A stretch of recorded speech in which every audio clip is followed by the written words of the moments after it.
যে ভালোবাসতে জানে সে সময় দিতে জানে, আর যে ভালোবাসাই বোঝে না সে সময় দিতেই পারে না। ব্যস্ত, ওই ব্যস্ত, সেই ব্যস্ত, এই কাজ সেই কাজ, ফালতু।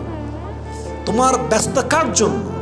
তোমার জব কার জন্য? তোমার চাকরি কার জন্য? তোমার ব্যবসা কার জন্য? বউর জন্যই তো। তুমি যদি ব্যবসা করতে গিয়ে বউকে হারায় ফেলো, তোমার ব্যবসা থেকে ঘোরা রান্না হয় মিয়া।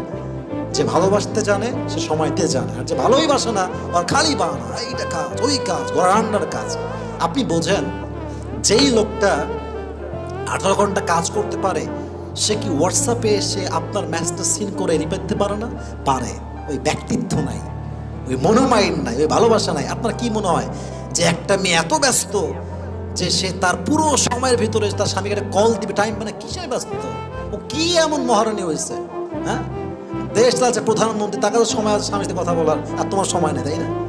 এটা ঠিক না। ভালোবাসার সবচেয়ে বড় দায়িত্বটা হচ্ছে সময় দেওয়া, সময় কাটানো। সময় কাটালে ঘনিষ্ঠতা বাড়ে, সম্পর্ক সুন্দর।